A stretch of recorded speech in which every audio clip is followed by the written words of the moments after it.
আসসালামু আলাইকুম, সবাইকে স্বাগত জানাচ্ছি মেট্রোনেটস আয়োজিত এবিবির ক্র্যাশ কোর্সে। আজকের ক্লাস আমাদের foreign exchange and trade finance and foreign exchange. So trade finance and foreign exchange আমরা অলরেডি একটা ক্লাসে আমরা অনেক কিছু শেখার চেষ্টা করছি এবং আমরা প্রায় হাফ মানে অর্ধেক কভার করে ফেলছি। খুব সুন্দরভাবে কভার করছি প্রত্যেকটা পয়েন্ট, প্রত্যেকটা টপিকস, প্রত্যেকটা জিনিস। আমরা আজকের ক্লাসে বাকি জিনিসগুলো কভার করব। এখানে আমি ক্লাসটা শুরু করার আগে আমি দুই একটা কথা অবশ্যই বলবো। আমরা তো একটা সিস্টেমেটিক ওয়েতে আগাচ্ছি, তাই না? একটা স্ট্রাকচার ওয়েতে আগাচ্ছি এবং জিনিসগুলো প্রত্যেকটা পয়েন্ট, প্রত্যেকটা টপিকস কিন্তু আমরা প্রত্যেকটা মডিউল আমরা আমরা খুব গুছানো হয়েছে, এখানে কোনো কিছু বাদ দিচ্ছি না। আমি যেটা বলি থাকি, আমার লাস্ট সেশনে কিন্তু আমি খুব কাভারেজটা একটু কম ছিল আমার ক্লাসের প্রেজেন্টেশনে, আমি শুধু কঠিন জিনিসগুলো নিয়ে আসছিলাম। বাট আপনারা দেখে থাকবেন আগের ক্লাস এবং এই ক্লাসের ভিতরে ডিফারেন্সটা দেখে থাকবেন যে আমি এই সেশনে চেষ্টা করতেছি যে আপনার পড়াটা যাতে আমার ক্লাসেই শেষ হয়ে যায়। আমি সিলেবাসটা মানে একবারে আমার হ্যান্ড নোটটা পুরোটা কভার করতে পারি নাই, বাট আমার সিলেবাসের মেইন মেইন পয়েন্ট গুলা বা ম্যাক্সিমাম মেজর জিনিস আপনার যে পরীক্ষায় বসার জন্য এনাফ, মানে যতটুকু পড়লে এনাফ হবে, আমি পুরোটা কভার করার চেষ্টা করতেছি। এটা আপনার জন্য একটা সুবিধা যে আপনি হয়তো আমার ক্লাসের পরে আপনার এক্সট্রা বেশি ইফোর্ট দেওয়া লাগবে না। এতে করে আমাদের ক্লাসটা একটু লেন্দি হচ্ছে, একটু ফাস্ট হচ্ছে। কিন্তু আমার আরেকটা জিনিস আমি অবশ্যই শেয়ার করবো, কারণ আপনারা তো আমার খুব খুব কাছের মানুষ। যেহেতু মানে যারা ধরেন কোন সেন্সে যে আপনি আমার ক্লাসে বসতেছেন, আপনার সাথে আমার কথা হচ্ছে, দেখা হচ্ছে, হ্যাঁ। তো ওই সেন্সে যারা আমার শুধু নোট পড়তেছে, ওরা তো আমার সাথে কথা হচ্ছে না, কখনো হয়তো কখনো ফোনও দেয় নাই, শুধু টেক্সট করছে, আমি বই পাঠিয়ে দিয়েছি, সে বই পড়তেছে। তো আমার লেখার মাধ্যমে তার সাথে হয়তো আমার কানেকশন, বাট আপনারা যদি ক্লাস করতেছেন, আপনার সাথে কিন্তু আমার আমার আমার খুব একটা ওপেন রিলেশন আর কি। তো আমি যেটা বলতেছিলাম যে আমি যখন ক্লাস নেই না, আমি যেটা দেখছি আর কি, আমি যখন ফ্লোতে থাকি, ক্লাসের যখন আমার কন্টিনিউশনটা থাকে, তখন আমার ভিতর থেকে অনেক কিছু আসে, অনেক কিছু আমি ডিটেল বলি। হ্যাঁ, একটু ফাস্ট বলি, এটা আমি বুঝতে পারি, ফাস্ট বলি। কিন্তু আমি যখন আবার রেকর্ডিং গুলো শুনি, হ্যাঁ, রেকর্ডিং শোনার সময় কিন্তু আমার কাছে আবার ফাস্ট মনে হয় না, অতটা ফাস্ট মনে হয় না। সো এই এই আমি সো আমার এটা আমার অ্যানালাইসিস আর কি, যে আমার এই ফ্লোটা আমি হয়তো ধরে রাখতে পারলে ক্লাসের কোয়ালিটিটা অনেক ভালো হবে। আমি যদি মাঝখানে কোনো কারণে আটকে যায়, আমার টেকনিক্যাল কারণে নেট চলে গেছে বা কোনো কারণে যদি একটু ফ্লোটা নষ্ট হয়ে যায়, তখন না কনসেন্ট্রেশন নষ্ট হয়ে যায়, আমার কনসেন্ট্রেশন ফিরে পেতে একটু টাইম দরকার হয়। তো আশা করি আমাদের যত ক্লাস আছে, বাকি ক্লাসগুলো আমরা একটা ফ্লোটা মেনটেন করবো। সো ফ্লোটা মেনটেন করে আমরা সুন্দরভাবে ক্লাসগুলো শেষ করবো। ঠিক আছে। তো যে কথাটা বলতেছিলাম যে আমাদের প্রিপারেশন গুলো কিন্তু আমরা প্রত্যেকটা জিনিস পড়াশোনা গুলো কিন্তু খুব গুছাইয়া পড়তেছি এখানে। আমি কিন্তু অনেকটা কাভারেজ করার চেষ্টা করতেছি, ওই কথাটা বলতেছিলাম যে ক্লাসেই কভার করে দেওয়ার চেষ্টা করতেছি। সো এটা একটা সুবিধা হলো, অনেক দিক দিয়ে সুবিধা। ধরেন ক্লাসে যদি অনেক কিছু কভার হয়ে যায়, আমার স্লাইডে যদি অনেক কিছু চলে আসে, এখন স্লাইডের নোট কিন্তু আপনি যতই বলি না কেন যে দুটো আমি সিমিলার রাখছি, সিকোয়েন্স মেনটেন করছি, বাট স্লাইডের জিনিসগুলো কিন্তু আমাদের কাছে ইজিয়ার মনে হয়। একটু চোখে কম মানে ধরেন আপনি নোট পড়তে গেলে অনেক লেখা, হ্যাঁ, অনেক কিছু ওইখানে কভার করা হয়েছে, তো আমার চোখে বাজে আর কি, বা ব্রেনে আটকাইতে একটু কষ্ট হয়। বাট স্লাইডে যেহেতু ফন্ট গুলো বড় বড় এবং আমার আমার স্লাইডে যেহেতু এই জিনিসগুলো কনসাইজ টু দা পয়েন্টে নিয়ে আসা হয়েছে, সো আমার আমার কিন্তু পড়তে কমফোর্ট ফিল করি। ইভেন আরেকটা জিনিস হলো, আমরা জেনারেশনটা কিন্তু স্লাইডের জেনারেশন, আমরা যারা পড়াশোনা করে আসছি, হ্যাঁ। সো পড়াশোনা করে আসছি, আমরা স্লাইড দিয়ে পড়াশোনা করে আসছি। So আমার কাছে এটা এটা নোন মনে হয় আর কি, পরিচিত জিনিস মনে হয়। সো এই হলো মূল কথা, যে আমরা ক্লাসটা মনোযোগ দিয়ে করবো। সো এটা বেটার বেনিফিট পাওয়ার জন্য, পুরো বেনিফিটটা নেওয়ার জন্য আমরা ক্লাসগুলো মনোযোগ দিয়ে করবো এবং আমরা ম্যাথমেটিক্স সেন্টারে ক্লাসগুলোর সাথে থাকবো আর কি। ডিস্ট্রাক্ট হয়ে যাবো না। আমি অনেকেরই দেখছি, বুঝছেন, আপনি এই গ্রুপে আমরা যারা ক্লাস করতেছি, এই গ্রুপে কিন্তু আমার প্রায় নিয়ার অ্যাবাউট 50 মেম্বার। বাট আমরা ক্লাসে জয়েন করতেছি ধরেন নিয়ার অ্যাবাউট 15 জন। এবং আমি ক্লাসের বাইরে হয়তো ব্যস্ততার কারণে জয়েন করতে পারি না, পরে ভিডিও ক্লাসগুলো দেখতেছে আরো 15 জন হবে, তো 30 জন। বাকি 20 জন মানে প্রায় নিয়ার অ্যাবাউট 50% ক্যান্ডিডেট কিন্তু আপনারা আমার সাথে নাই, ম্যাথমেটিক্সের সাথে নাই, এটা আমি জানি, ভালো করেই জানি। সো না থাকার কারণে কিন্তু এটা মানে জিনিসটা হচ্ছে কি, ধরেন না থাকার কারণে কিন্তু আপনারা কিন্তু মানে একটু একটু একটু হলো ডিপ্রাইভ হচ্ছেন। যে 20 জন আমার ক্লাসের সাথে নাই, ওরা কিন্তু ওদের প্রিপারেশন কিন্তু ওই লেভেলে মানে নাও হইতে পারে আর কি। নিজে নিজে প্রিপারেশন নিলে বা ক্লাসে ঢুকলে হয় কি, আপনার ব্রেনটা রেডি হয়। আপনি একটা এনভায়রনমেন্টে চলে আসেন, একটা একটা গ্রুপে চলে আসতেছেন, ওই গ্রুপে পড়াশোনার কথা হচ্ছে, এই গ্রুপে আমার ক্লাস হচ্ছে। সো আপনি কিন্তু আপনি একটু একটু হলেও আপনি কি কি করতেছেন, পড়াশোনার ভিতরে ঢুকে যাচ্ছেন। আর যদি আর বাইরে থাকেন, তখন কিন্তু একটু টাফ আপনাকে এই পড়াগুলোর সাথে ইনভলভ করা কিন্তু একটু টাফ। আর আমি যতই দূরে থাকি না কেন, আমাকে মানে ব্যাংকিং ডিপ্লোমা পাস করাই লাগবে প্রমোশনের জন্য, কেরিয়ারের জন্য, আমি যেভাবেই বলি না কেন। সো আমরা সবাই ক্লাসের সাথে থাকবো। সো আমরা ক্লাসটা শুরু করতে যাচ্ছি।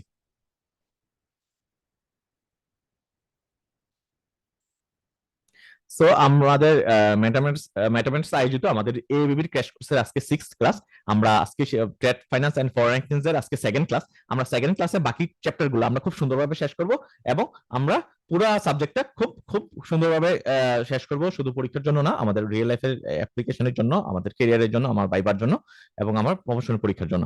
সো আমরা 2টি ক্লাসের মাধ্যমে পুরো সাবজেক্টে শেষ করবো, আমাদের 7টা মডিউলই শেষ করবো আমরা অলরেডি, যেহেতু আমরা একটা ক্লাস করে ফেলছি। সো আমাদের আমরা আজকের ক্লাসে আমরা বাকি মডিউলগুলো শেষ করব। সো আজকের ক্লাসে আমরা 4টা মডিউলের ভিতরে প্রথম মডিউল হলো আমার রেগুলেটরি ফ্রেমওয়ার্ক। আমরা যে আছে পড়াতে আমাদের আজকের trade finance and foreign exchange এর আমাদের মডিউল ডি রেগুলেটরি ফ্রেমওয়ার্ক। আমরা এই চ্যাপ্টারে রেগুলেটরি ফ্রেমওয়ার্ক থেকে আমার ট্রেড ফাইন্যান্স এবং ফরেন এক্সচেঞ্জ জিনিসটা শিখবো। সো রেগুলেটরি ভিউ পয়েন্ট থেকে আমাদের প্রথম কোশ্চেন হলো domestic regulation for international trade. আমাদের বাংলাদেশে ডোমেস্টিক মানে তো বাংলাদেশ, আমরা যেহেতু বাংলাদেশে বসবাস করি, বাংলাদেশ নিয়ে কথা বলতেছি। সো বাংলাদেশে আমার কি কি রেগুলেশন আছে আমার আমার ইন্টারন্যাশনাল ট্রেডের জন্য, ইন্টারন্যাশনাল ট্রেডকে মনিটর করার জন্য, ফরেন এক্সচেঞ্জকে মনিটর করার জন্য। সো প্রথম হলো কাস্টমস রেগুলেশন। আমার কাস্টমস রেগুলেশন, আপনি চিন্তা করেন, আপনার নাম থেকে একটু বোঝার চেষ্টা করেন, আমার প্রচুর ইম্পোর্ট হচ্ছে, এক্সপোর্ট হচ্ছে, তাই না? সো আমার ইম্পোর্টের উপর কিন্তু আমার কি এক্সাইজ ডিউটি দেওয়া দরকার হয়। আমার এক্সপোর্ট যে করতেছে ওইখানে কিন্তু গভর্নমেন্টের গভর্নমেন্টকে আমার ফি দেওয়া দরকার হয়, ট্যাক্স দেওয়া দরকার হয়, ব্যাট দেওয়া দরকার হয়। সো এই জিনিসগুলো মনিটর করার জন্য কাস্টমস রেগুলেশন আছে, যে যত ধরনের পণ্য বাইরে যাচ্ছে, কাস্টমস হয়ে যাচ্ছে, কাস্টমসের বাইরে বাংলাদেশ থেকে এক্সপোর্ট ইম্পোর্ট করা সম্ভব হয় না। এই রেগুলেশনে এই জিনিসটা আলোচনা করা হয়েছে। ইম্পোর্ট এক্সপোর্ট পলিসিতে আমার ইম্পোর্ট এক্সপোর্ট পলিসিটা সেট করা হয়েছে। আমি আর যদি একটু ডিটেল বলি ইম্পোর্ট এক্সপোর্ট পলিসির ব্যাপারে, আমি কি প্রোডাক্ট আমি ইম্পোর্ট করতে পারবো, এক্সপোর্ট করতে পারবো, স্পেসিফিকলি ওখানে বলা আছে। কি প্রোডাক্ট পারবো না ওইটা বলা আছে, যেমন বাংলাদেশ থেকে চাল চাল রপ্তানি করা নিষেধ। তো এগুলো এখানে বলা আছে। আমি পুরো বিশ্বে সবার সাথে আমি আমি কি করতে পারি, এক্সপোর্ট ইম্পোর্টের ব্যবসা করতে পারি, শুধু ইসরায়েলের সাথে কিন্তু আমার ব্যবসায় কোনো লেনদেন নাই। সো এই পলিসিতে, এক্সপোর্ট ইম্পোর্ট পলিসিতে কিন্তু এই কথাগুলো বলা আছে, রেস্ট্রিকশন গুলো বলা আছে, আমি কি কি ফেসিলিটিস পাবো, এই জিনিসগুলো বলা আছে। 3 নম্বর হলো ট্রেড লাইসেন্স। ট্রেড লাইসেন্স তো যে কোনো ব্যবসার জন্য দরকার হয়। হ্যাঁ, আমি ম্যাথমেটিক্যাল কোচিং সেন্টার চালাচ্ছি, আমার কিন্তু ট্রেড লাইসেন্স আছে। সো ট্রেড লাইসেন্সটা কিন্তু আমার শুধু যে এক্সপোর্ট ইম্পোর্ট ব্যবসার জন্য, ফরেন ট্রেডের জন্য দরকার হয় তা না, যে কোনো ব্যবসার জন্য দরকার হয়। বাট এটা কিন্তু একটা রেগুলেশন, যে তুমি আমার ট্রেড লাইসেন্স নিচ্ছ তুমি এক্সপোর্ট ইম্পোর্ট ব্যবসা করার জন্য, এটা কিন্তু রেগুলেশন আন্ডারে পড়ে। এই লাইসেন্সটা নেওয়ার জন্য কিছু ক্রাইটেরিয়া ফুলফিল করার দরকার হয়। তো এটা একটা লাইসেন্স গভর্নমেন্টকে তোমাকে দিচ্ছে যে তুমি এক্সপোর্ট ইম্পোর্ট ব্যবসা করবা। তারপর হলো স্ট্যান্ডার্ড এন্ড কোয়ালিটি কন্ট্রোল। আমরা জানি বিএসসি বাংলাদেশে আমার ফুড এবং বিভিন্ন প্রোডাক্টের স্ট্যান্ডার্ড মেনটেন করে থাকে। সো এই স্ট্যান্ডার্ড ফলো করে কিন্তু আমাকে এক্সপোর্ট করা লাগবে। আমি যদি স্ট্যান্ডার্ড ফলো না করি তাহলে কিন্তু আমাকে এক্সপোর্ট করতে দিবে না।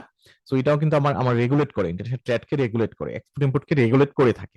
ঠিক আছে। সো এই চারটা বেসিক্যালি আরো রেগুলেশন আছে, বাট আমি ইনিশিয়ালি আমাদের এই 4টা রেগুলেশন রুলস গাইডলাইন গভর্নমেন্টের আমার রেগুলেট করে থাকে আমাকে কি ইন্টারন্যাশনাল ট্রেডকে। ইন্টারন্যাশনাল ট্রেড আছে কিছুই না, এক্সপোর্ট ইম্পোর্ট আর কি।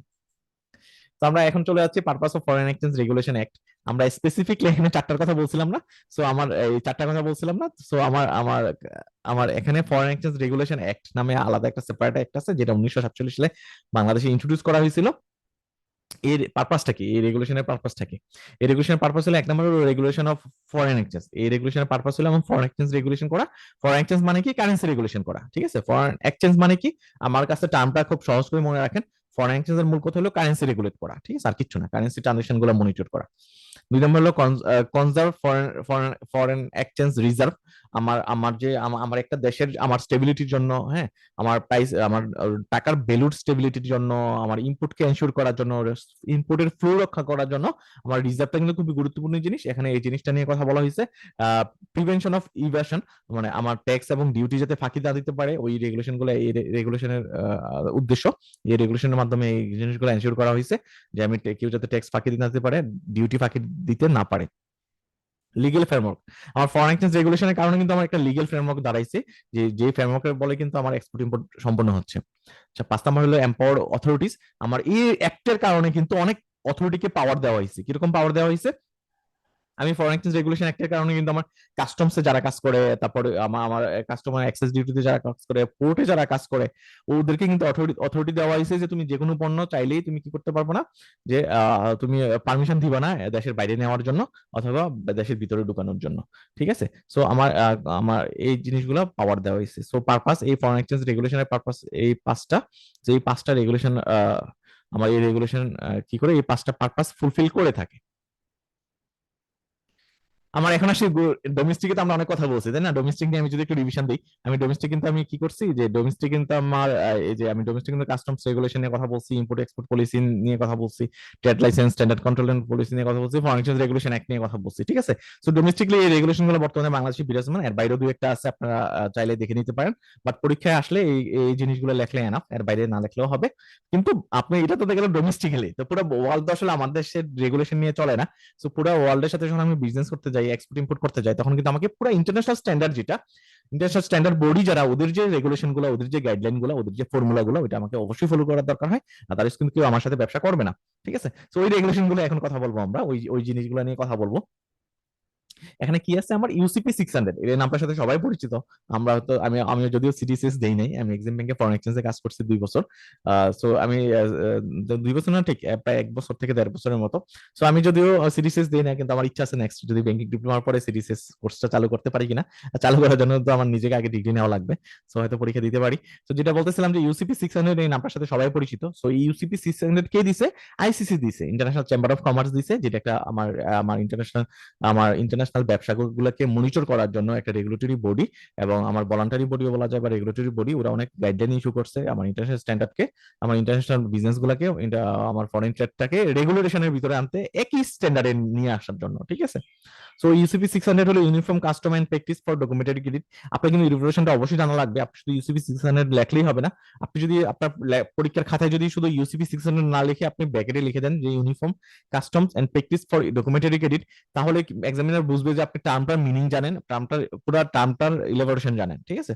সো আপনি ওইটাও সব মনে রাখবেন যে ইউসিপি মানে হলো uniform customs and practice for documentary credit.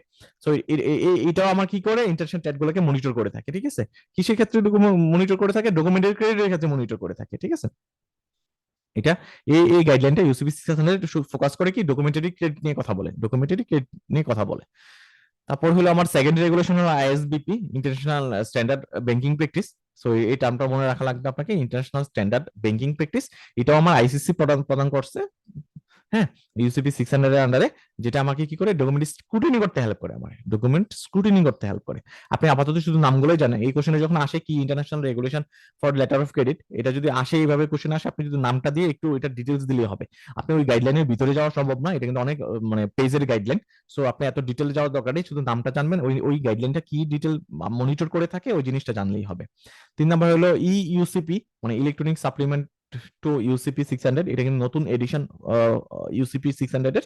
So এখানে আমার কিন্তু আমাকে ইলেকট্রনিক প্রেজেন্টেশন গুলোকে এখানে ডিটেল বলা হয়েছে, যে আমার কি কি ক্রাইটেরিয়া বেসিস আমি ইলেকট্রনিক প্রেজেন্টেশন গুলো করে থাকবো, এই গাইডলাইনে এই জিনিসগুলো বলা হয়েছে। 4 নম্বর হলো ইউআর 6725। আমার কাছে এই ইন্টারন্যাশনাল ট্রেডের এই যে গাইডলাইন গুলো না একটু কঠিন মনে হয়, বাট আপনি শিওর থাকেন এখান থেকে আপনি ডিপে কোশ্চেন করবে না, যে ওই গাইডলাইনের ওই প্যারাতে ওই ক্লজে কি বলা আছে ওইভাবে কোশ্চেন করবে না। সো আপনি ওখানে অডিট হওয়ার কোনো কারণ নেই, আমরা আমাদের সিলেবাসে যতটুকু কভার করছে ওটুকু আমরা ক্লাসে পড়বো, নোটে আছে। সো আপনি ডিটেলে এত ডিপে যাওয়ার দরকার নেই, এত টেন্সড হওয়ার দরকার নেই, হ্যাঁ। আপনি শুধু নামগুলো এখানে এই কোশ্চেনে শুধু নামগুলো জানেন, তাহলেই হবে। So এখানে আমার ইউআরআর 725 এ uniform rules for bank to bank reimbursement, আমার ব্যাংক টু ব্যাংক রিইম্বার্সমেন্ট নিয়ে আমরা কথা বলছি তাই না। আমার কি এক্সপোর্টার কি করে তার তার শিপিং ডকুমেন্ট গুলো তার ব্যাংকে সাবমিট করে, এটা আমার ইস্যুইং ব্যাংকের কাছে পাঠায়। আমার এক্সিম ব্যাংক আমি এক্সাম্পল দিয়েছিলাম, যে আমার ডোমেস্টিক ব্যাংক যে গার্মেন্টস এক্সপোর্ট করতেছে, সে শিপিং করার পর সে শিপিং ডকুমেন্ট গুলা অথবা আমার ডকুমেন্ট গুলো কি কোথায় সাবমিট করে, তার নিজের ব্যাংকে সাবমিট করে। আমার নিজের ব্যাংক এক্সিম ব্যাংক কি করে, আমার ইউএস এর ওই ইস্যুইং ব্যাংকে, এলসি ইস্যুইং ব্যাংকে পাঠায়, পাঠাইলে সেই রিইম্বার্সমেন্টের ব্যবস্থা করে। সো ওই জিনিসগুলো এখানে আলোচনা করা হয়েছে ইউআরআর 725 এ, ঠিক আছে।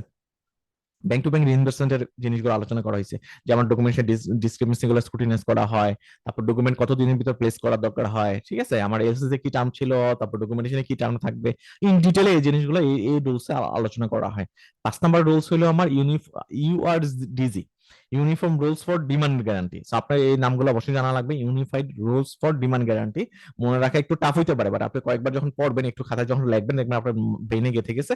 আপনি শর্ট টার্মটা দেখে আপনি বুঝতে পারতেছেন এই জিনিসটা কি বলছে, যে uniform rules for demand guarantee. So নাম থেকে বোঝা যাচ্ছে এখানে ডিমান্ড গ্যারান্টি নিয়ে কথা বলা হয়।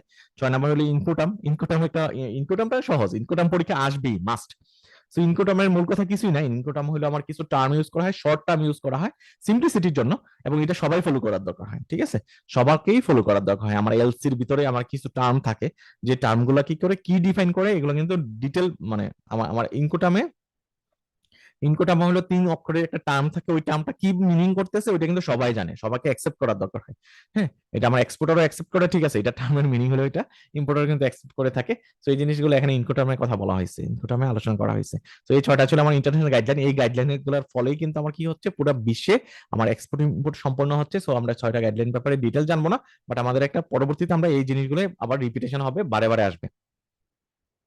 সো আমার এখানে পড়তেছি যে আমার আমার এখানে কিন্তু বাংলাদেশের ক্ষেত্রে আমার 2টা রেগুলেশন আছে। একটা হলো ফরেন এক্সচেঞ্জ রেগুলেশন অ্যাক্ট, যেটা আমরা বলছিলাম যে আমার 1947 1947 সালে যেটা হচ্ছে আমাদের বাংলাদেশে ইন্ট্রোডিউস হয়েছিল। তখন তো বেসিক্যালি বাংলাদেশ ছিল না, পাকিস্তান ছিল আর কি। 47-এ আমরা আমাদের আমাদের মানে পাকিস্তান ছিল, ঠিক আছে। হ্যাঁ, foreign exchange transition act. So আমাদের বাংলাদেশে আমি একটু এখানে একটু ডিটেল বলি। বাংলাদেশের অ্যাক্টগুলো যখন আমরা ইংরেজদের সময় থেকে শুরু করে যে অ্যাক্টগুলো প্রচলিত ছিল, হ্যাঁ, আমরা তো জানি যে লর্ড ক্লাইভ যে ইংরেজদের সময় যে আইনগুলো যে প্রবর্তন করছে বাংলাদেশে, ওরা কিন্তু খুব ব্রেনি ছিল এবং স্ট্রাকচার ছিল। ওই লোক কিন্তু, ওই লোকের নামটা আমি ভুলে গেছি, ওই লোক কিন্তু মানুষের গ্রামে গ্রামে ঘুরে, এলাকায় ঘুরে ঘুরে কিন্তু সেই ক্রাইম গুলোর নেচার দেখছে, নেচার দেখে কিন্তু সেই রুলস গুলো দাঁড়া করাইছে।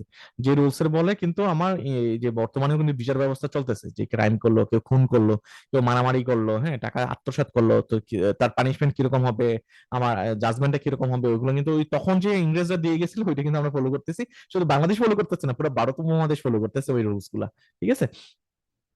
সো 47 সালের কথা আসছে, এই কারণে আমি এই কথাটা বললাম যে আমরা জানি যে একটু আগে আমরা দেখে আসছি যে ফরেন এক্সচেঞ্জ রেগুলেশন অ্যাক্ট 1947, এটা এবং ফরেন এক্সচেঞ্জ ট্রানজিশন অ্যাক্ট, আমার ফরেন এক্সচেঞ্জ ট্রানজিশন অ্যাক্ট, এই দুইটার আমার রেশনাল কি, রিজনিং গুলা কি কি, আমার কেন আসছে এই দুইটা অ্যাক্ট, কেন কি কি কাজ করে, হ্যাঁ, পারপাসটা কি, আপনি অন্য অনেকভাবে কোশ্চেন আসতে পারে, আপনি যেভাবে কোশ্চেন আসুক না কেন আপনি নিচের পয়েন্টগুলো লিখে দিলে হবে। সো আমার রেশনালটা কি, আমার লজিক গুলা কি, ইকোনমিক স্টেবিলিটি, এই দুইটা রুলস আমাকে কি করতেছে, বাংলাদেশে ইকোনমিক স্টেবল করার জন্য অনেক হেল্প করতেছে।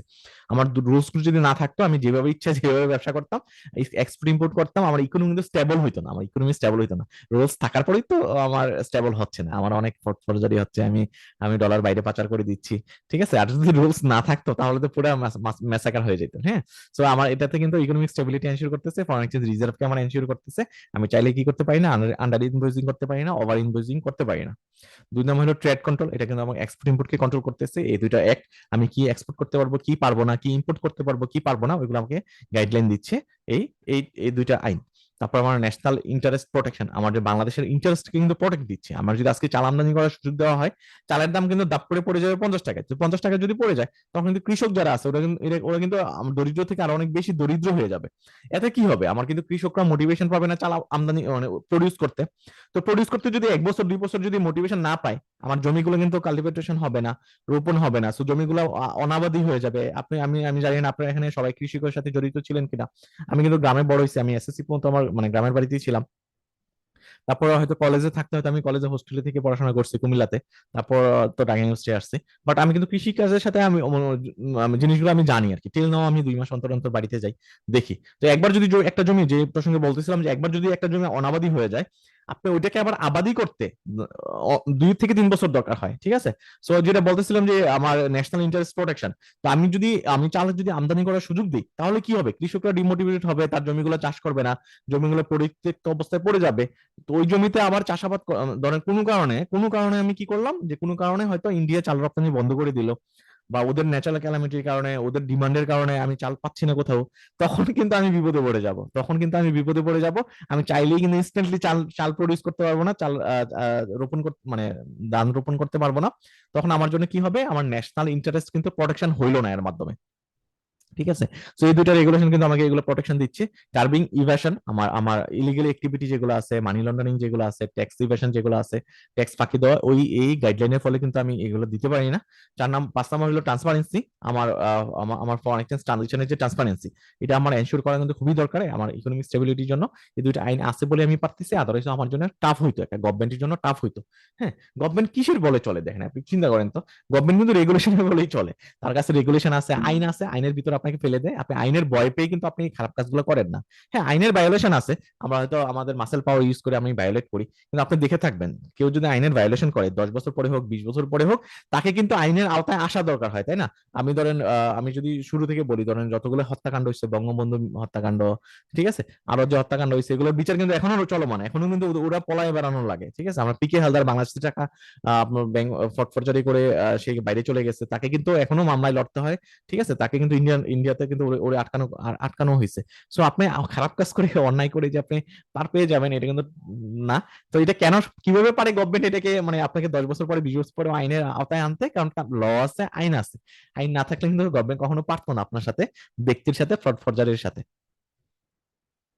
সো এখানে আমরা কি aspect of feature of export policy, আমরা এক্সপোর্ট পলিসির কি ফিচার গুলা কি কি কি ক্যারেক্টারিস্টিক্স গুলা কি কি এখানে শিখবো আমরা। হ্যাঁ, সো এক্সপোর্ট পলিসির কি ক্যারেক্টারিস্টিক্স আমরা কিন্তু কি আমার ডাইভার্সিফিকেশন, এটা আমার এক্সপোর্ট পলিসি কি করে, আমার ডাইভার্সিফিকেশন এনশিওর করে, আমার ইনসেনটিভ দেয়, আমার আমার fiscal and financial boost up করার জন্য এক্সপোর্ট ড্রাইভেন সেক্টর গুলোতে ইনসেনটিভ দিয়ে থাকে। এটা কিন্তু এক্সপোর্ট পলিসিতে বলা থাকে। আমরা জানি সবাই যে আমাদের গার্মেন্টস সেক্টর বা নন ট্রেডিশনাল সেক্টর যদি আমি এক্সপোর্ট করে থাকি, আমি কিন্তু ইনসেনটিভ পাই।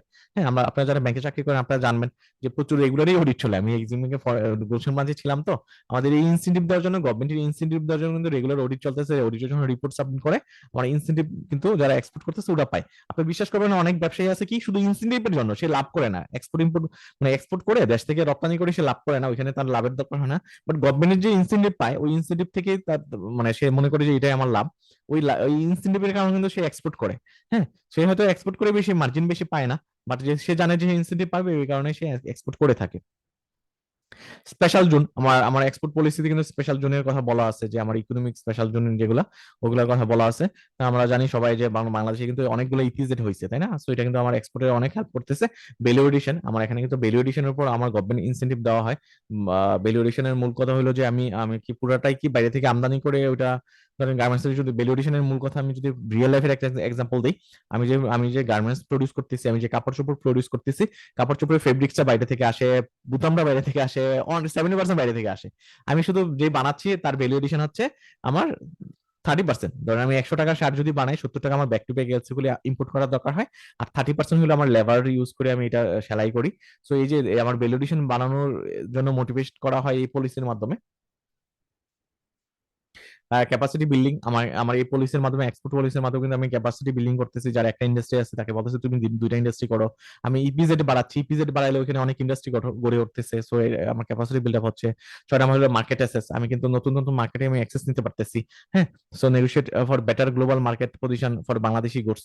আমার কিন্তু নতুন নতুন মার্কেটে কিন্তু আমরা অ্যাক্সেস নিচ্ছি, একসময় কিন্তু আমার অনেক দেশে অ্যাক্সেস ছিল না, আমরা নতুন মার্কেটে অ্যাক্সেস নিচ্ছি, এই এক্সপোর্ট পলিসির কারণে সম্ভব হচ্ছে। এটা এটা কিন্তু এক্সপোর্ট পলিসির একটা উদ্দেশ্য যে আমি নতুন নতুন মার্কেটে অ্যাক্সেস নিব। 7 নম্বর হলো স্ট্যান্ডার্ড অ্যাডহেরেন্স, আমি কিন্তু একটা স্ট্যান্ডার্ড মেনটেন করার দরকার হয় আমার এক্সপোর্ট কে এনশিওর করার জন্য, এক্সপোর্টের প্রোডাক্টের কোয়ালিটি মেনটেন করার জন্য। সো এই 7টা হলো আমার আসপেক্ট, আমার এক্সপোর্টের আসপেক্ট। তারপর আমরা চলে যাচ্ছি আরেকটা পড়ায়, alternative input method to LC বাংলাদেশের এক্সপোর্ট পলিসি। আমি কি এলসি, আমরা সবাই এলসি নিয়ে কথা বলছি গত ক্লাসে, তাই না? এলসি নিয়ে কারো কনফিউশন নাই। এলসি হলো কি, যে এলসি হলো একটা গ্যারান্টি, যে গ্যারান্টিটা কে দিয়ে থাকে, আমার ইম্পোর্টারের ব্যাংক দিয়ে থাকে, ইস্যুইং ব্যাংক দিয়ে থাকে। যে এলসিটা ইস্যু করে থাকে ইস্যুইং ব্যাংক বলা হয়। সো এলসিটা কে দিয়ে থাকে, ইম্পোর্টারের ব্যাংক দিয়ে থাকে। আমরা গত ক্লাসে বলছিলাম একটা এক্সাম্পল দিয়ে, যে ওয়ালমার্ট আমার কাছে গার্মেন্টস নিবে, হ্যাঁ, কাপড় চোপড় নিবে। সো ওয়ালমার্ট কি করলো, ওর ব্যাংকে গেল, ওই ব্যাংক কিলো আমাকে আমাকে কি করলো, যে আমার এলসি দিল, গ্যারান্টি দিল যে তুমি এটা এক্সপোর্ট করো, আমি পেমেন্টটা আমি দিয়ে দিব। সো এই এলসির বাইরেও কি আমার কি কি আমার অল্টারনেটিভ ওয়ে আছে ইম্পোর্ট করার জন্য, হ্যাঁ, ইম্পোর্ট করার জন্য। তো আমি আরেকভাবে বলতে পারি, ধরেন আমি বাংলাদেশে আমার ওই যে গার্মেন্টস এর কথা বলছি, গার্মেন্টস এর আমার 70% বাইরে থেকে ইম্পোর্ট করা দরকার হয়। তো আমি কি করলাম, আমি এলসি না করলেও আমি ইন্ডিয়া থেকে কিভাবে র মেটেরিয়াল আমদানি করব, ওইটার অল্টারনেটিভ মেথড গুলো এখানে শিখবো। তো অল্টারনেটিভ মেথড কি, আমি কিন্তু কোশ্চেনটা নিয়ে ডিটেল আলোচনা করি, কারণ কি আপনি যদি কোশ্চেনটা ক্যাচ করতে পারেন অ্যান্সারটা অটোমেটিক বেরিয়ে যাবে। আর আপনি যদি কোশ্চেন যদি ক্যাচ না করতে পারেন, আপনার জন্য কিন্তু খুব ডিফিকাল্ট হয়ে যায় অ্যান্সার বের করা, ঠিক আছে? সো আমার যেটা বলতেছিলাম, যে আমি এলসির বাইরেও আমি কিভাবে আমি র মেটেরিয়াল ইন্ডিয়া থেকে আমদানি করবো, এই জিনিসটা এখানে আলোচনা করবো। আমি কি করতে হবে, অ্যাডভান্স পে করতে করতে পারি, যে ইন্ডিয়ার ব্যবসায়ীকে আমি অ্যাডভান্সে টাকা পাঠিয়ে দিলাম, ডলার আকারে পাঠিয়ে দিলাম বা রুপির আকারে পাঠিয়ে দিলাম, যে তুমি আমাকে প্রোডাক্ট গুলো দাও। দুই নম্বর হলো ওপেন অ্যাকাউন্ট বেসিস, আমি তার সাথে একটা ওপেন অ্যাকাউন্ট মেনটেন করতে পারি, তার সাথে রেগুলার লেনদেন হচ্ছে। সো আমাকে এক্সপোর্ট করতেছে, আমি ইম্পোর্ট করতেছি, আমি আবার পেমেন্ট দিচ্ছি, মানে কন্টিনিউয়াস বেসিসে পেমেন্ট দেওয়া নেওয়া হচ্ছে। সো এটা হবে ওপেন অ্যাকাউন্ট বেসিসে আমি কি করতে পারি, এলসির বাইরেও গিয়ে আমি কি করতে পারি, আমি ইম্পোর্ট করতে পারি, হ্যাঁ ইম্পোর্ট করতে পারি। তারপর ক্যাশ এগেইনস্ট ডকুমেন্ট, আমি আমি আমি এলসি ওপেন করলাম না, তার সাথে আমার রিলেশন ভালো, সে তাকে আমি বললাম ঠিক আছে তুমি তুমি ডকুমেন্ট সাবমিট করার পর পরই আমি তোমাকে ক্যাশ দিয়ে দিব। সো এটা একটা মেথড হইতে পারে যে এলসি ওপেন না করে। তো এটাই হয় কি, ধরেন ও ও ও যখন শিপমেন্ট করে, আমি তো ইম্পোর্ট করতেছি র মেটেরিয়াল গার্মেন্টস প্রোডাক্টের জন্য, সো সুত বুতাম ইম্পোর্ট করতেছি, আমি ফেব্রিক্স ইম্পোর্ট করতেছি। সো তার সাথে আমার কন্ট্রাক্টটা কিরকম, এগ্রিমেন্টটা কিরকম, তুমি আমাকে শিপমেন্ট করবা, শিপিং ডকুমেন্ট গুলো তোমার ব্যাংকের থ্রুতে আমার ব্যাংকে পাঠাবা, এলসির কোনো দরকার নাই। তোমার ডকুমেন্ট আমি যখন হাতে পাবো, সো আমি ডকুমেন্ট ছাড়া তো মানে আমি কিন্তু প্রোডাক্ট কিন্তু বন্দর থেকে ছাড় করাইতে পারবো না। সো তুমি তুমি তোমার ডকুমেন্ট গুলো আমি হাতে পাওয়ার পর তোমাকে পেমেন্ট দিয়ে দিব। এটা রিলেশনশিপ বেসিসে হয় অনেক ক্ষেত্রে। সো ক্যাশ এগেইনস্ট ডকুমেন্টের মাধ্যমে হতে পারে, যেটা এলসির বাইরে গিয়ে আমি ট্রানজাকশনটা করতে পারি। তারপর কনসাইনমেন্ট বেসিস, আমি কনসাইনমেন্ট বেসিসেও আমি কি করতে পারি, আমার আমার আমার এই ইম্পোর্টটা করতে পারি। তো এখানে রিস্ক তো আছে তাই না, আমি এলসি হলে ব্যাংক গ্যারান্টি দিচ্ছি ইম্পোর্টারকে, হ্যাঁ এক্সপোর্টারকে ব্যাংক গ্যারান্টি দিচ্ছি। তো ব্যাংকের বাইরে, ব্যাংক গ্যারান্টির বাইরে কিন্তু আমি কাউকে বিশ্বাস করাটা খুব টাফ, যদি আমার রেগুলার বেসিসে আমার রিলেশনশিপ না থাকে। তো আমার ব্যাংকের এই যে এলসির বাইরে রিস্ক মিটিগেট, রিস্ক তো থেকে যায় তাই না, আমার রিস্ক কিন্তু থেকে যায়, আমি ব্যাংকের গ্যারান্টি পাচ্ছি না। তারপর আমি কি করতেছি, ইম্পোর্ট করতেছি। সো আমার ইন্ডিয়ার যে ব্যবসায়ী, তো ইন্ডিয়ার ব্যবসায়ী কিন্তু আমাকে কি করতে পারে, যে আমাকে বিশ্বাস নাও করতে পারে, ঠিক আছে। সো বিশ্বাস নাও করতে পারে। সো বিশ্বাস নাও করতে পারে। সো নুর আলম ভাইকে একটু রিকোয়েস্ট করবো যে আপনার মাইক্রোফোনটা একটু অফ করবেন, তাহলে আমাদের ক্লাসটা নিতে একটু সুবিধা হবে। তো যেটা বলতেছিলাম যে আমার এখানে তো রিস্ক জড়িত তাই না, আমি এলসির কথা তো অলরেডি বলছি, আমি এলসি হলে কি, আমি ব্যাংক থেকে গ্যারান্টি পাচ্ছি। আমি যদি ব্যাংক থেকে গ্যারান্টি পাচ্ছি, যে আমার কি হবে না, যে আমার ব্যাংক থেকে গ্যারান্টি পাচ্ছি যে আমি যদি এক্সপোর্ট করি, তো সো আমি যদি এক্সপোর্ট করি, তখন কি আমি আমি পেমেন্টটা পাবো, ব্যাংক আমাকে গ্যারান্টি দিচ্ছে। সো এটার বাইরে গিয়ে যদি আমি আমি কি করতে চাই, আমি যদি এক্সপোর্ট ইম্পোর্ট করতে চাই, তাহলে আমাকে কিন্তু কিছু জিনিস এনশিওর করা দরকার হবে রিস্কটা মিটিগেট করার জন্য। আমি কি নো ইউর কাস্টমার, আমাকে কিন্তু ফুলি কাস্টমারকে বোঝা লাগবে, জানা লাগবে, রিলেশনশিপ থাকা লাগবে। আদারওয়াইজ কিন্তু আমার কিন্তু ডিফল্ট হওয়ার চান্স আছে। আমি কি করলাম, এক্সপোর্ট করলাম ওয়ালমার্টে, আমি পণ্য দিয়ে দিলাম, ওয়ালমার্ট আমাকে পে না করার চান্স আছে। আমি পে যদি না করে, আমি কিন্তু আমেরিকাতে গিয়ে, আমি কিন্তু ইউএসএ গিয়ে ওর কাছ থেকে টাকা দায়ী করা খুব টাফ হয়ে যাবে তাই না। তারপর 2 নম্বর হলো ডকুমেন্ট ভেরিফিকেশন, আমাকে কিন্তু ডকুমেন্ট গুলো প্রপার ডকুমেন্ট ভেরিফাই করা লাগবে তার পেমেন্ট এনশিওর করার জন্য। তার সাথে আমার কি কি ডকুমেন্ট হয়, আমার ইনভয়েস হয়, হ্যাঁ আমার ইনভয়েস হয়, আমি শিপিং ডকুমেন্ট, তারপর আমার আমার যে এই যে সব ডকুমেন্ট, যত ধরনের ডকুমেন্ট হয়, আমার সেল কন্ট্যাক্ট হয়। সো ডকুমেন্ট গুলো কিন্তু প্রপার ভেরিফিকেশন দরকার হবে, ভেরিফিকেশন দরকার হবে, যে আমার প্রপার ওয়ালমার্টে আমাকে ডকুমেন্ট গুলো দিচ্ছে, ওয়ালমার্টে আমাকে প্রমিসরি নোটে সাইন করছে, হ্যাঁ বিল অফ এক্সচেঞ্জে সাইন করছে। সো বিল অফ এক্সচেঞ্জ কিন্তু আমার একটা ডকুমেন্ট। সো এই ডকুমেন্ট ভেরিফিকেশনের দরকার হবে। এগুলোর ক্ষেত্রে আমার সজাগ থাকা লাগবে। ট্রেড এগ্রিমেন্ট এন্ড কন্ট্রাক্ট আমি অলরেডি বলে ফেলছি। অ্যাডভান্স পেমেন্ট লিমিট, সে আমাকে অ্যাডভান্স পেমেন্টের লিমিটটা আমাকে কি করতে হবে, মনিটর করা লাগবে। ট্রেড ক্রেডিট ইন্স্যুরেন্স, আমি কিন্তু ট্রেড ক্রেডিট ইন্স্যুরেন্স করতে পারি, ট্রেড ক্রেডিট ইন্স্যুরেন্স করতে পারি। যে আমার এখানে কিন্তু risk mitigation for non LC ইম্পোর্টের কথা বলতেছি। তো ইম্পোর্ট করতে গিয়ে আমি এক্সাম্পল দিয়েছিলাম যে ইন্ডিয়া থেকে যখন আমি আমদানি করব, আমার র মেটেরিয়াল আমদানি করবো গার্মেন্টস, তখন আমি ওই ইম্পোর্টারের আমি তার ব্যাপারে জানা লাগবে, ডকুমেন্ট ভেরিফাই করা লাগবে, ট্রেড এগ্রিমেন্ট করা লাগবে, অ্যাডভান্স পেমেন্ট লিমিট করা লাগবে, এবং আমি ট্রেড ক্রেডিট ইন্স্যুরেন্স করা লাগবে। সব জানার পরে একটা কোশ্চেন আমি বলে দিচ্ছি, আপনাদের কোশ্চেন একটা জাগতেই পারে যে ইম্পোর্টারের আবার রিস্ক কি, আমি তো ইম্পোর্ট করবো, সে যদি আমাকে না দেয় প্রোডাক্ট, তাহলে আমি তাকে পে করবো না। কিন্তু রিস্ক আছে, এখানে রিস্ক আছে কিরকম, ধরেন আপনি তো একটা মাদার ইয়ার্স এর এগেনস্টে আপনি কাজটা করতেছেন, কাপড় চোপড় বানাচ্ছেন ওয়ালমার্টকে দেওয়ার জন্য। তো আপনি তো ইম্পোর্ট করতেছেন ইন্ডিয়া থেকে তাই না। তো আপনি ধরেন ইন্ডিয়া একটা সেল কন্ট্রাক্টে গেলেন ওর সাথে, সে বলছে 15 দিন পরে আপনাকে বুতাম দিবে, ফেব্রিক্স দিবে। তো সে যদি 15 দিন পরে না দেয়, তাহলে কিন্তু আপনি প্রোডাক্টটা প্রডিউস করতে পারবেন না, আপনার কিন্তু ব্যবসাটা লস হবে, কাস্টমার আপনার কাছে জীবনেও আসবে না, ওয়ালমার্ট কিন্তু আপনার কাছে জীবনে আসবে না। তো ওই কারণে কিন্তু রিস্ক জড়িত, যে আপনার নো ইউ কাস্টমার লাগবে, ডকুমেন্ট ভেরিফিকেশন করা লাগবে। হ্যাঁ এখানে কিন্তু আপনার টাকার লস হবে না, আপনি হয়তো আপনি যদি পে না করেন, অ্যাডভান্স পেমেন্ট যদি না করেন, তাহলে টাকার লস হবে না। অ্যাডভান্স পেমেন্ট করলে এখানে টাকার লসের ব্যাপার আছে, হ্যাঁ বাট অ্যাডভান্স পেমেন্ট না করলে আপনার টাকার লসের ব্যাপার থাকে না, বাট আপনি কিন্তু আপনার ব্যবসাটা কিন্তু নষ্ট হয়ে যাবে। সো এই কারণে এই জিনিসগুলো আমাকে দেখতে হয় রিস্ক মিটিগেট করার জন্য। আমার ইম্পোর্টারের বিপরীত থেকে আমরা আলোচনা করতেছি। তারপর হলো আমার 6 নম্বর হলো bank guarantee, stand by LC. আমি এলসি নিতে পারি, আমি মিটিগেট করার জন্য এলসি তে চলে যেতে পারি। হ্যাঁ, তারপর থার্ড পার্টি ভেরিফিকেশন হতে পারে, country and political risk assessment করা লাগতে পারে। এখন এই মুহূর্তে যদি আমি ইউক্রেন থেকে কোনো কিছু প্রোডাক্ট আমদানি করতে যাই, গার্মেন্টস প্রডিউস করার জন্য, র মেটেরিয়ালের জন্য বুতাম যদি আমদানি করতে চাই, ওখানে কিন্তু পলিটিক্যাল রিস্ক জড়িত। বোমা পড়তেছে, বোমা পড়লে কি সে আমাকে ইম্পোর্ট করতে, মানে আমি ওইখান থেকে প্রোডাক্ট আসবে আসবে না। ফরেন এক্সচেঞ্জ রিস্ক ম্যানেজমেন্ট করা লাগবে, রেগুলার মনিটরিং করা লাগবে, সে আসলে তার সাথে আমার কন্টিনিউয়াসলি একটা কমিউনিকেশন থাকা লাগবে। আদারওয়াইজ কিন্তু আমি বুতাম পাবো না, শার্ট বানাতে পারবো না। তো এই 10টা জিনিস আমাকে রিস্ক মিটিগেট করার জন্য আমাকে কন্টিনিউয়াসলি ফলো আপ করা লাগবে, স্টেপ নেওয়া লাগবে। তো এখন আমরা এক্সপোর্ট পলিসিতে চলে যাচ্ছি। এক্সপোর্ট পলিসি পড়াটা কিন্তু একটু পরপরই আসতেছে। আমরা এক্সপোর্ট পলিসি 2018 থেকে এক সাল পর্যন্ত একটা পলিসি নেওয়া হয়েছিল গভর্নমেন্ট। আমার এটা কিন্তু পরীক্ষা এসে থাকে, গত বছর প্রশ্নে এসেছিল যে এক্সপোর্ট পলিসি 2018 থেকে 21 সাল পর্যন্ত একটা এক্সপোর্ট পলিসি নিয়েছিল গভর্নমেন্ট, যে এই চার বছর গভর্নমেন্ট কি কি করবে কি কি করবে না। সো একটা পলিসি নিয়েছিল এক্সপোর্টকে স্ট্রেংথেন করার জন্য। হ্যাঁ, সো সে ডাইভার্সিফিকেশনের পলিসি নিছে, ভ্যালু এডিশনের পলিসি নিছে, স্কিল ডেভেলপমেন্টের পলিসি নিছে, এবং ইপিজেড এর এবং স্পেশাল ইকোনমিক জোনের পলিসি নিছে, স্ট্যান্ডার্ড অ্যাডারেন্স পলিসি নিছে। এই কাজগুলো সে ওই পলিসি 4 বছরের পলিসিতে সে এগুলো ইনক্লুড করা ছিল। এই 4 বছর ধরে সে এগুলো ইমপ্লিমেন্ট করার চেষ্টা করছিল। তারপর হলো 6 নম্বর হলো ই কমার্সের পলিসি নিচ্ছে, এসএমই প্রমোশনের পলিসি নিয়েছিল, মার্কেট রিসার্চ এন্ড প্রমোশনের পলিসি নিয়েছিল, সাপোর্ট সার্ভিস ডেভেলপ করার চেষ্টা করছিল, পলিসি কোঅর্ডিনেশন করার চেষ্টা করতেছিল। হ্যাঁ, পলিসি কোঅর্ডিনেশন করার চেষ্টা করতেছিল। তো গভর্নমেন্টের ওই পলিসি কিন্তু অনেক কাজে দিচ্ছে, আমরা সবাই জানি। তো এবার আসতেছি ইউসিবি 600 কি ফিচার। আমরা কিন্তু এখন বাংলাদেশের পার্সপেক্টিভে আমরা রুলস রেগুলেশন পড়ছি, এক্সপোর্ট পলিসি নিয়ে কথা বলছি। হ্যাঁ, আমরা রিস্ক মিটিং, নন এলসি ইম্পোর্টের নিয়ে কথা বলছি, এটা বাংলাদেশি ইম্পোর্টের পার্সপেক্টিভে কথা বলছি, অল্টারনেটিভ ইম্পোর্ট মেথড গুলো নিয়ে কথা বলছি, বাংলাদেশের পার্সপেক্টিভে কথা বলছি। আমরা যে আইসিসি যে কিছু স্ট্যান্ডার্ড দিছে ওইগুলো নিয়ে কথা বলি নাই। তো আমরা এখন চলে যাচ্ছি যে আমার আইসিসি স্ট্যান্ডার্ডে। হ্যাঁ, আমরা কি শিখবো এখানে, আইসিসি বা ইন্টারন্যাশনাল চেম্বার অফ কমার্স যে স্ট্যান্ডার্ড গুলো দিছে ওইগুলো নিয়ে আমি এখন কথা বলবো। আমি কিন্তু সেপারেট করে দিচ্ছি আপনার ব্রেনটাকে।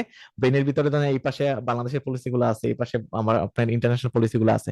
তো আপনার কাজগুলো কিন্তু আমি সেপারেট করে দিচ্ছি, সিগ্রিগেট করে দিচ্ছি। হ্যাঁ, যাতে আপনি ব্রেনে আলাদা আলাদা আলাদা রেখে দিতে পারেন। আপনি যদি একসাথে রাখেন তখন কিন্তু গুলায় যাবে, সবকিছু মনে থাকবে না। আপনি যদি একটু সেপারেট সেপারেট করে রাখেন তখন কিন্তু আপনার মাথায় মনে থাকবে জিনিসগুলা।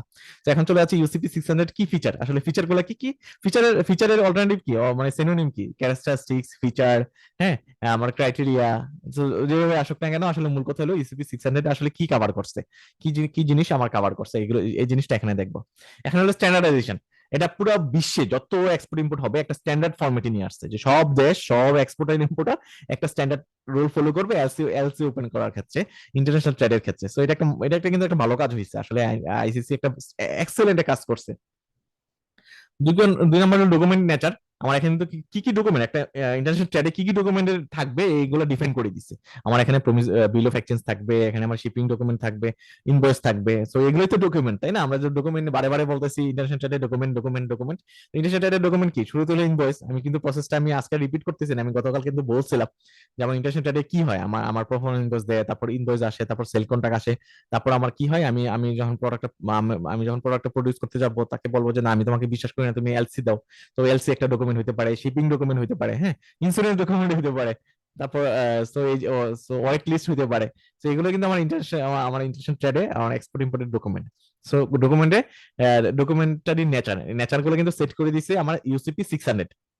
3 নম্বর স্ট্রিক্ট কমপ্লায়েন্স। এখানে কিন্তু ডকুমেন্টে স্ট্রিক্ট কমপ্লায়েন্স করার কথা বলছে। আমার এলসিতে যে টার্মগুলো থাকবে, যে কোয়ান্টিটি থাকবে, আমার তার সাথে সাথে কিন্তু আমার শিপিং ডকুমেন্টে মিল থাকা লাগবে। সবগুলো সবগুলো ডকুমেন্টে প্রোডাক্টের নেচার, কোয়ান্টিটি সবকিছু সেম থাকবে, এদিক সেদিক করার সুযোগ নাই। এটা একটা জিনিস। আরেকটা জিনিস কিন্তু আমার ডকুমেন্ট কি must adhere strictly to LC term, risk non payment. Non payment আমার কিন্তু, আমি স্ট্রিক্ট কমপ্লায়েন্স থাকা লাগবে। আমি ডকুমেন্ট যদি সবকিছু ঠিক থাকে, আমার কিন্তু নন কমপ্লায়েন্স হওয়ার সুযোগ নাই। আমি এক্সপোর্ট করছি, ডকুমেন্ট পাঠাইছি কালেক্টিং ব্যাংকে, ইস্যুয়ার ব্যাংকে, আমার ইস্যুয়ার ব্যাংক নন পেমেন্ট করার সুযোগ নেই। তাহলে কিন্তু সে যদি পে না করে, অথবা যদি আমার ইম্পোর্টার যদি পে না করে, তার নামে কিন্তু ইন্টারন্যাশনাল মানে মামলা করা যায়। হ্যাঁ, ইন্টারন্যাশনাল আন্তর্জাতিক আদালতে মামলা করা যায় যে তার সাথে আমি এলসি করছি, আমার ডকুমেন্ট সব ঠিক আছে, আমি এক্সপোর্টও করছি, ঠিকভাবে প্রোডাক্ট পাঠাইছি, কিন্তু সে আমার পেমেন্টটা দিচ্ছে না। তার নাম হলো গুড ফেথ। হ্যাঁ, এখানে কিন্তু গুড ফেথ আসলে সব যত কিছু বলি না কেন, যত আইন প্রণয়ন করি না কেন, যত রেগুলেশন দেই না কেন, আপনার সাথে যদি গুড ফেথ না থাকে, বিশ্বাসের জায়গাটা যদি না থাকে, আমি যদি জেনুইন না হই, আমি সবকিছু ভায়োলেট করে কিন্তু আমি কি করতে পারি, আমি কাউকে ঠকাইতে পারি। সো গুড ফেথ থাকা লাগবে এই ব্যবসার ক্ষেত্রে। সো এটাও এখানে ইউসিপি 600 বলা হয়েছে। ইনস্টলমেন্ট পার্সিয়াল শিপমেন্ট, আমার এখানে ইনস্টলমেন্ট পার্সিয়াল শিপমেন্টের কথা বলা আছে। বড় অর্ডারের ক্ষেত্রে কিন্তু আমি একবারে শিপমেন্ট করতে পারি না। সো পার্সিয়াল শিপমেন্টের কথা আমার ইউসিপি 600 এর কিন্তু বলা আছে। তারপর আমার বলা আছে হলো আমার কনফার্মিং ব্যাংক আন্ডারটেকিং, এখানে আমার ব্যাংক আন্ডারটেকিং কথা বলা হয়েছে, ট্রান্সপারেন্ট অ্যাসাইনমেন্টের কথা বলা হয়েছে, টলারেন্সের কথা বলা হয়েছে, আমি কতটুকু ডিসক্রিমিনেন্সি টলারেট করবো। হ্যাঁ, ধরেন আপনি ডিসক্রিমিনেন্সি বলতে কি, ধরেন আপনার এলসি তে আছে ধরেন আপনার 200 ইউনিট, আপনি ধরেন শিপিং ডকুমেন্টে 198 ইউনিট, ওটুক মতো টলারেট করা যায়। অথবা আপনি শিপিং, আমরা কালকে পড়ছিলাম যে clean bill of lading, clause bill of lading. তো ক্লিন বিল অফ লেডিং তো প্রোডাক্টের কোয়ালিটি ঠিক থাকে। তো ক্লজেবল বিল অফ লেডিং আমি পড়ছিলাম যে ওখানে কিছু ড্যামেজ থাকে। তো ড্যামেজের আবার লেভেল আছে, ধরেন 100টা কার্টনের ভিতর 2টা কার্টন ড্যামেজ পাইছে, ওইটা হয়তো টলারেট করবে, ঠিক আছে। তো ওইটা কিন্তু এখানে ইউসিপি 600 বলা হয়েছে যে আমি কতটুকু টলারেট করবো, ডিসক্রিমিনেন্সি কতটুকু টলারেট করবো, এখানে এটা বলা হয়েছে। এক্সপায়ারি ডেট এন্ড প্রেজেন্টেশন, আমার এলসিডি কিন্তু একটা এক্সপায়ারি ডেট থাকে, তোমাকে আমি বলতেছি তুমি আমাকে প্রোডাক্টটা দিবা কতদিনের ভিতরে দিবা। তারপর শিপিং ডকুমেন্টের এক্সপায়ারি ডেট আছে, শিপাররা তোমাকে তুমি শিপ করছো, শিপে পণ্যটা তুলছো ধরেন কোনো মাসের 20 তারিখে, তো এটা 30 তারিখের ভিতরে কি করতে হবে, প্রেজেন্ট করা লাগবে, তাইলে টাকা পাবা।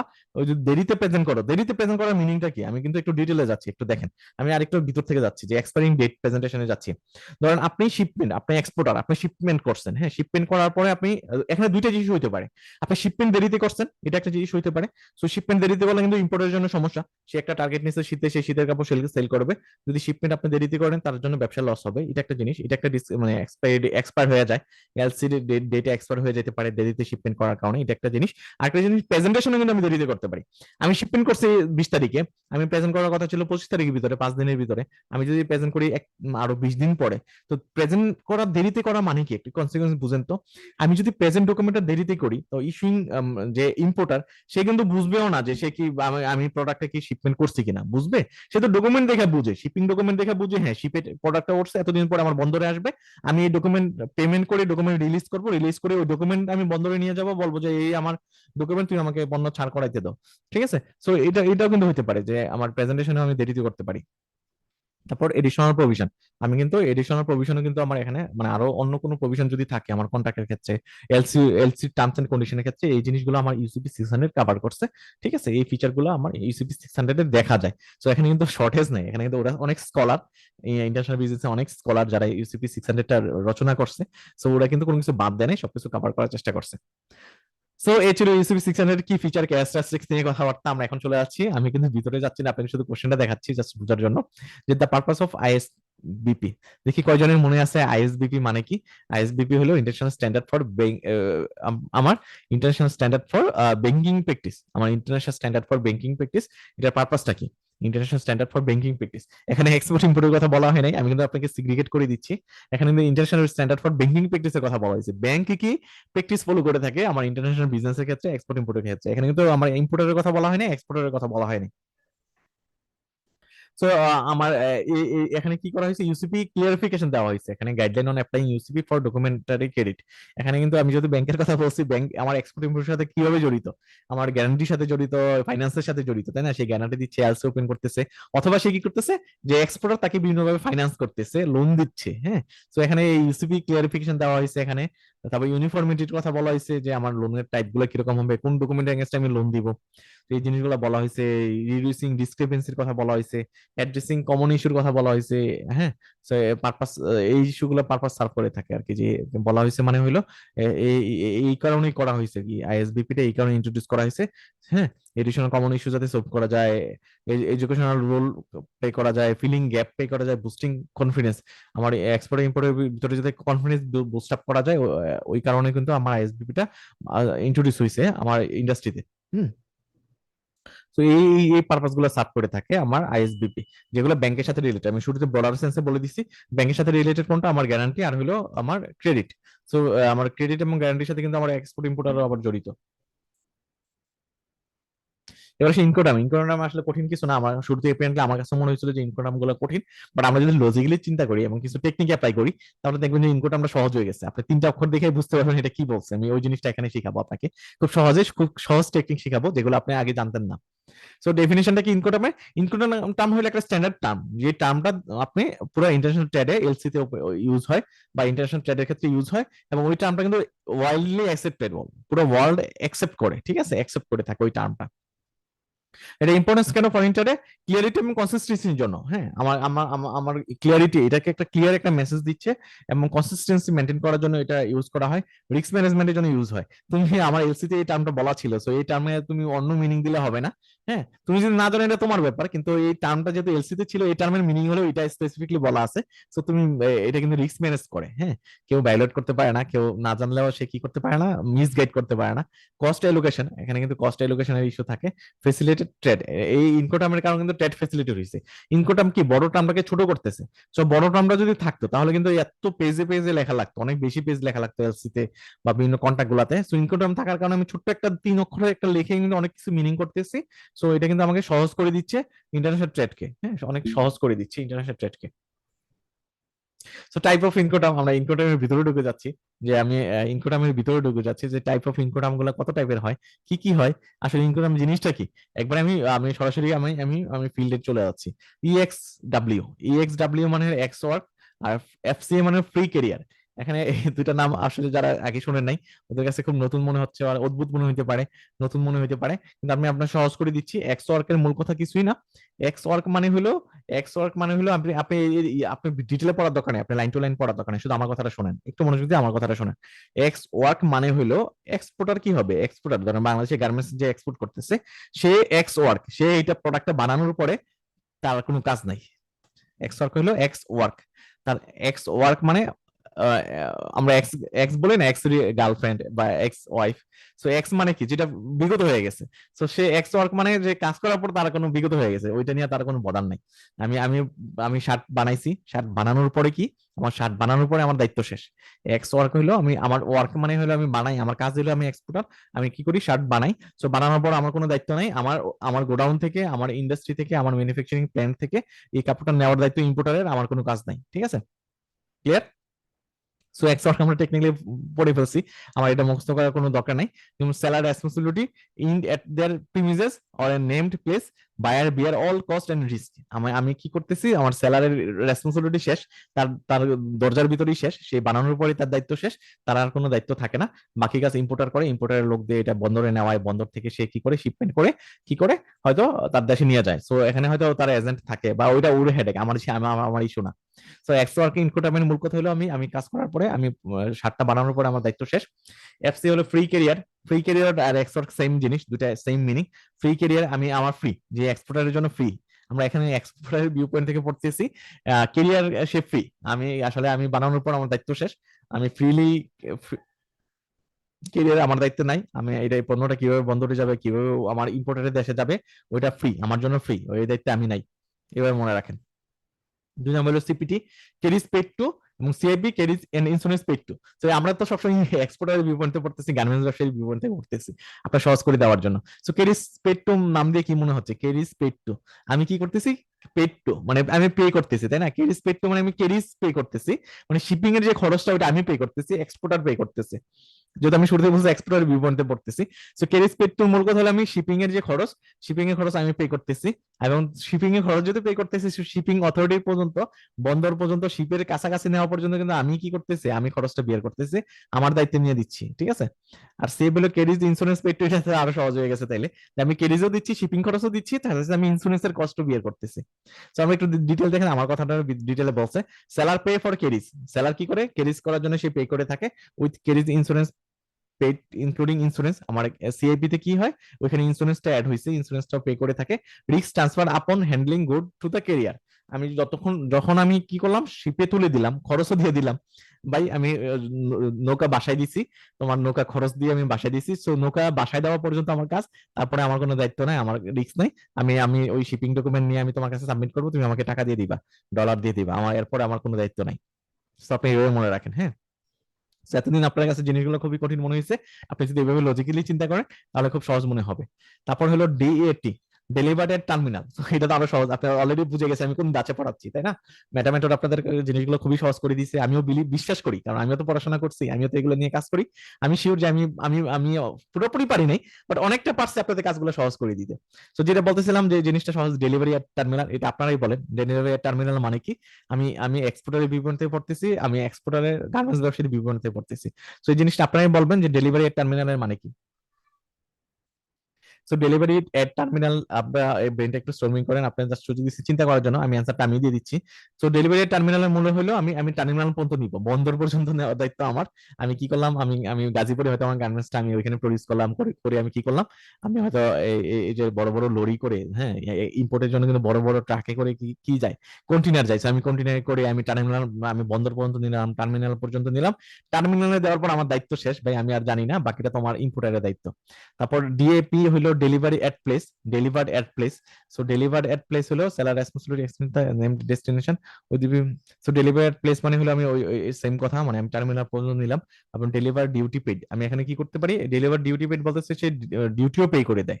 আমি যে এক্সপোর্ট করতেছি, এক্সপোর্টের জন্য ডিউটি দেওয়া দরকার হয়, তো ডিউটিও পে করে দেয়। তো দেখি ভিতরে কি বলছে, seller responsibility extend two named destination. Name destination হলো ডেলিভারি টার্মিনাল, হলো টার্মিনাল পর্যন্ত নেওয়া। ডেলিভারি এট প্লেস হলো আমার ডেলিভার্ড এট প্লেস হলো একবারে ইম্পোর্টারের কাছে, ধারে কাছে নিয়ে নিয়ে নিয়ে যাওয়া। তার মানে আমি শিপেও তুলতেছি, আমি আবার আমেরিকাতে ওই বন্দর ছাড়া করে তার দোরগোড়া পর্যন্ত নিয়ে যাচ্ছি। ডেলিভার্ড এট ডিউটি পেড হলো যে আমি ডিউটিটা পে করে দিচ্ছি, হ্যাঁ। তো যেমন ডিপিপি লাস্টে বলা আছে, with DPP covering all cost and duty, এখানে কিন্তু আমার কস্ট এবং ডিউটিটাও আমি দিয়ে দিচ্ছি, এক্সপোর্টার দিয়ে দিচ্ছে। তো আমি ডেলিভারি টার্মিনাল টার্মিনাল পর্যন্ত নিচ্ছি, আমি আবার রিপিট করতেছি আপনাদের ক্লিয়ারিফিকেশনের জন্য। ডেলিভারি টার্মিনাল হলে আমি টার্মিনাল পর্যন্ত নেওয়ার পর আমার দায়িত্ব শেষ। ডেলিভার্ড এট প্লেস হলে আমি একবারে তোমার ইম্পোর্টারের, আমি একবারে ওয়ালমার্টের দরজায় নিয়ে দিয়ে দিয়ে আসতেছি। ডেলিভার ডিউটি পেড হলে যত ধরনের ডিউটি আছে না কেন সবকিছু কস্ট আমি বিয়ার করতেছি, হ্যাঁ। সো 4 নাম্বার হলো ফ্রি অ্যালংসাইড শিপ। আমি অ্যালংসাইড মানে কি, অ্যালংসাইড মানে গা ঘেঁষে, হ্যাঁ। অ্যালংসাইড মানে কি, গা ঘেঁষে। তো ফ্রি অ্যালংসাইড শিপ মানে হলো আমি কি করলাম, শিপের পর্যন্ত নিয়ে নিলাম, শিপের তোলার দায়িত্ব ইম্পোর্টারে, আমি শিপ পর্যন্ত নেওয়ার দায়িত্ব আমার। ফ্রি অন বোর্ড, আমি কি করলাম, বোর্ড পর্যন্ত, আমি এখানে শিপে তোলা পর্যন্ত। অ্যালংসাইড হলো শিপের কাছাকাছি নিচ্ছি। ফ্রি অন বোর্ড হলো আমি কি করতেছি, মানে আমি লোডিংও করে দিচ্ছি, ঠিক আছে, লোডিং করে দিচ্ছি, তারপরের কাজ আমার না। সিএফআর হলো কস্ট এন্ড ফ্রেট, আমি সিএফআর হলো কস্ট এন্ড ফ্রেট দিচ্ছে exporter. Cost, insurance and freight তিনটাই ইম্পোর্টার দিচ্ছে। সো এটা এখানে বোঝাচ্ছে। তারপর আমার বাংলাদেশে কি কি টার্ম ইউজ হয়, সো এই ইনকো টার্ম গুলো ইউজ হয়।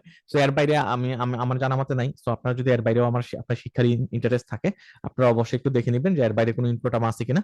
আমি মনে করি নাই। সো এই জিনিসগুলো আপনারা অবশ্যই ডিটেল পড়বেন, বোঝার চেষ্টা করবেন। আপনি যদি কনফিউশন থাকে আমার আমার লেকচারটা শুনবেন, অথবা গুগলে একটু ঘাটাঘাটি করবেন, দেখবেন যে আরো ক্লিয়ার হয়ে গেছে। ইনকোটাম ইন বাংলাদেশের ক্ষেত্রে ইনকোটাম কোনগুলো ইউজ হয়, আমার এফওবি ইউজ হয়, সিএফআর ইউজ হয়, আমার সিআইএফ ইউজ হয়।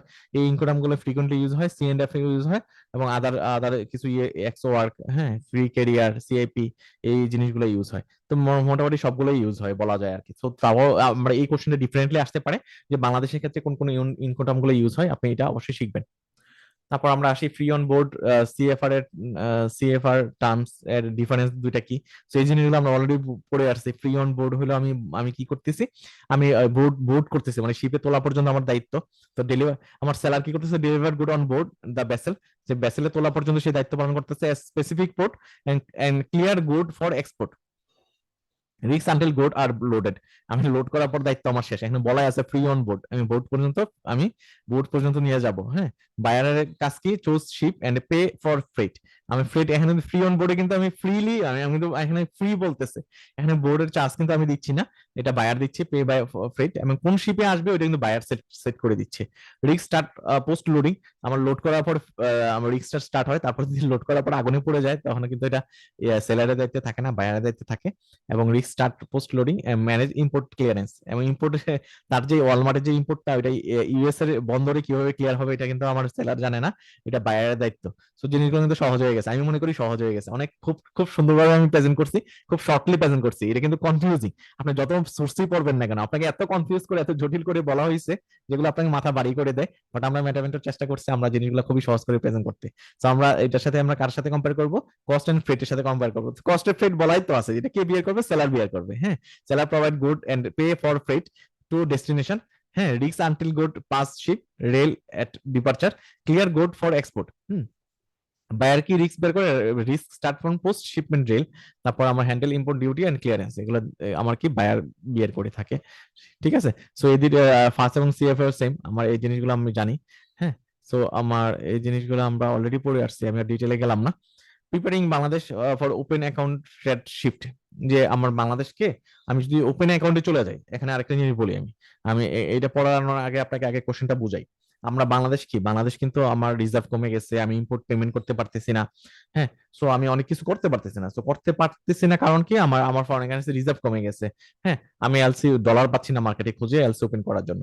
তো আমি কি করতে পারি, আমি কিন্তু ওই যে ওপেন অ্যাকাউন্ট যাইতে পারি, ওপেন অ্যাকাউন্টে যেতে পারি। হ্যাঁ, ওপেন অ্যাকাউন্টের মূল কথা কি, তুমি আমাকে শিপমেন্ট করবা, শিপমেন্ট করার পর আমি তোমাকে পেমেন্ট দিব, তুমি আমাকে এক্সপোর্ট করার পরে পেমেন্ট দিবা। আমি যদি গার্মেন্টস এর এক্সাম্পল দিই, যে আমি র মেটেরিয়াল তো আমি এখন টাকা দিতে পারবো না, ওপেন অ্যাকাউন্টে চলো আমি তোমার সাথে আমি লেনদেন করি। আমি কি করলাম, আমি আমি ওপেন অ্যাকাউন্ট এর মূল কথা কি, আমি ব্যাংকে গেলে তো আমার জন্য এলসি ওপেন করে দিচ্ছে না কারণ তার কাছে ডলার নাই। So preparing Bangladesh for open account at shift এর হইলে কি সুবিধা, আমার যে ডলার ক্রাইসিস ওইটার মিনিমাইজ হয়, ওইটা ক্রাইসিসটা মিনিমাইজ হয়। সো এটার মূল কথা কি, যে আমি ওপেন অ্যাকাউন্টে যাব, আমি ইন্ডিয়ার সাথে, আমি ইন্ডিয়ার ব্যবসায়ীর সাথে বলবো যে তোমার সাথে আমি ওপেন অ্যাকাউন্ট লেনদেনে যাই, তোমার সাথে আমি এলসি টেলসি কিছু দিতে পারবো না। সো তুমি আমাকে এক্সপোর্ট করবে, এক্সপোর্ট আমি হাতে পাওয়ার পরে, আমি প্রোডাক্ট হাতে পাওয়ার পরে তোমাকে পেমেন্ট দিব। ঠিক আছে, সো এটা হলো ট্রেড শিফট। সো এটার এটার প্রিপারেশনের জন্য কি কি দরকার হবে, আমার রিস্ক অ্যাসেসমেন্ট করা দরকার হবে। ঠিক আছে, improve mechanism two evaluate trading partner credit ordinance, এখানে যদি ব্যাংকের ব্যাপার থাকে না, এলসিডি ইস্যু থাকে না, আমার কিন্তু আমার আমার ক্রেডিট অর্ডিনেন্স দেখতে হবে, সেই ডিফল্ট হবে কিনা হবে না, এটা আমার দেখা এনশিওর করা লাগবে। Robust document procedure, documentation procedure, আমাকে কিন্তু একটু বেশি ডকুমেন্ট প্রসিডিউর করা লাগবে, যাতে আমার বড় ডিফল্টার হয়, আমার আমার কি হয়, আমার আদার পার্টি যদি ডিফল্টার হয় তাহলে যাতে আমি প্রপার স্টেপ নিতে পারি। তারপর ইমপ্লিমেন্ট ক্রেডিট ইন্স্যুরেন্স, আমার ইন্স্যুরেন্স, আমি ইন্স্যুরেন্স পার্টির কাছে যেতে পারি যে আমি আমার আমার রিস্ক মিটিগেট করার জন্য। এস্টাবলিশ ক্লিয়ার পেমেন্ট টার্ম, আমার টার্ম গুলো ক্লিয়ার থাকা লাগবে, টার্ম ক্লিয়ার না থাকলে কিন্তু আমি এই মেথডে আমি ফেল করব। হ্যাঁ, তো এই ছিল আমাদের এই ফার্স্ট চ্যাপ্টার, আজকে ক্লাসে ফার্স্ট চ্যাপ্টার আলোচনা। আমরা ফার্স্ট চ্যাপ্টার খুব সুন্দরভাবে এক্সেলেন্ট ওয়েতে শেষ করছি, আমরা সেকেন্ড চ্যাপ্টারটা খুব সুন্দরভাবে শেষ করবো।